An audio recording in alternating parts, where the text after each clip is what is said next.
Hello friends, क्या आपको भी ये लगता है कि अगर आपने न्यू टैक्स रिजिम ऑप्ट किया है तो आपके सारे डिडक्शंस चले गए? पर क्या ये पूरा सच है? नहीं। आज हम बात करने वाले हैं कुछ ऐसे स्पेसिफिक डिडक्शंस की जो आपको न्यू टैक्स रिजिम में भी मिल सकते हैं। तो अगर आपको लगता है कि आपका HRA और ATC का एग्जम्पशन निल हो गया है तो आप ये वीडियो एंड तक ज़रूर देखिए, क्योंकि अगर आप नई रिजिम ऑप्ट करते हो तो ये वीडियो आपके लिए आई ओपनर होने वाली है। तो बिना देर किए लेट्स गेट स्टार्टेड। अब सबसे पहले बात करते हैं स्टैंडर्ड डिडक्शन की। अगर आप न्यू टैक्स रिजिम ऑप्ट करते हो फाइनेंशियल ईयर 2025-26 में तो आपको स्टैंडर्ड डिडक्शन मिलेगा 75,000। और सबसे बड़ी बात यह है कि इसके लिए आपको कोई इन्वेस्टमेंट प्रूफ या बिल को भी संभाल कर रखने की ज़रूरत नहीं है। मतलब ये डिडक्शन आपको फ्लैट मिलेगा।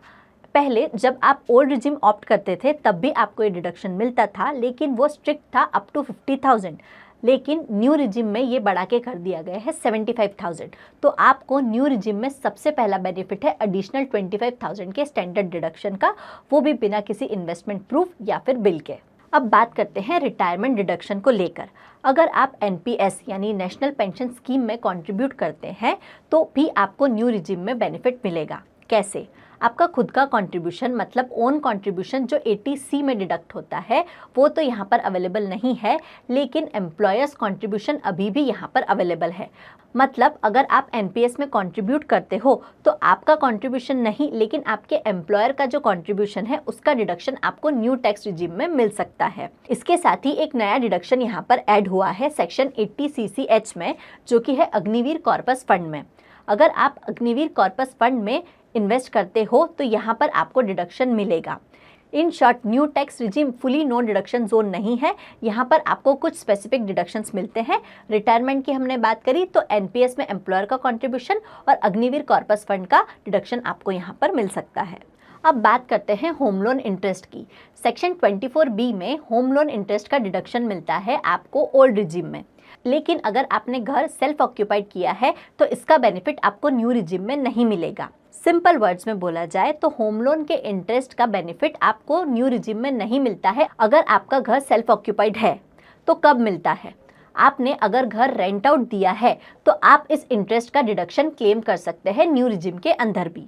वहीं अगर बात की जाए फैमिली पेंशन फंड की तो फैमिली पेंशन फंड में आपका 1/3 ऑफ फैमिली पेंशन फंड या फिर 25,000 दोनों में से जो भी कम हो आप उतना क्लेम कर सकते हैं न्यू टैक्स रिजिम के अंदर भी।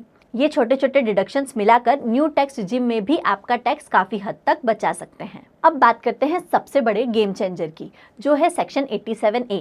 अगर न्यू रिजिम में आपकी सैलरी 12 लाख रुपए तक है तो आपको 60,000 का रिबेट मिलता है 87A के अंदर। मतलब अगर आपकी टोटल सैलरी है 12,75,000 तो उसमें से आपको मिलेगा 75,000 स्टैंडर्ड डिडक्शन और 12 लाख के ऊपर होगा आपका जीरो टैक्स। लेकिन अगर आपकी इनकम 12 लाख से थोड़ी सी ज़्यादा है तो भी आपको घबराने की ज़रूरत नहीं है, क्योंकि यहाँ पर एंट्री होती है मार्जिनल रिलीफ की। मार्जिनल रिलीफ आपका डिसप्रपोर्शनेट टैक्स जो है वो बचा लेता है और इवेंचुअली आपको टैक्स देना नहीं पड़ता है। तो इन शॉर्ट, सिंपल वर्ड्स पे, अगर आपकी सैलरी 12,75,000 यानी 12,75,000 तक है तो आपको जीरो टैक्स देना पड़ेगा अगर आप न्यू टैक्स रिजिम ऑप्ट करते हो। तो आपको न्यू रिजिम ऑप्ट करनी है या फिर ओल्ड रिजिम, ये तो आपके इन्वेस्टमेंट्स और आपके एक्सपेंसेस पर निर्भर करता है। लेकिन अगर आप एक बिजनेस चला रहे हो तो आपको हर महीने अपने इन्वेस्टमेंट्स, बिलिंग, GST, TDS और बहुत सारे कंप्लायंसेस एक साथ मैनेज करने पड़ते हैं। इनकम टैक्स रिटर्न फाइलिंग तो ईयरली कंप्लायंस है, लेकिन जो मंथली कंप्लायंसेस है उनको हैंडल करने में आपका एक इवेंचुअल अमाउंट ऑफ टाइम जाता है। लेकिन आप इस टाइम को बचा सकते हैं AI और ऑटोमेशन का यूज़ करके। मैं जिस सॉफ्टवेयर का यूज़ करती हूँ उसकी हेल्प से मैं ना सिर्फ अकाउंटिंग को ईजी बनाती हूँ बल्कि GST और TDS जैसे कंप्लायंसेस भी मेरे लिए बहुत ही ईजी हो जाते हैं। ये सॉफ्टवेयर मुझे AI असिस्टेंट देता है जो मेरे लिए वर्चुअल CFO की तरह काम करता है और 24/7 मुझे गाइड करता है अपने कंप्लायंसेस मैनेज करने में।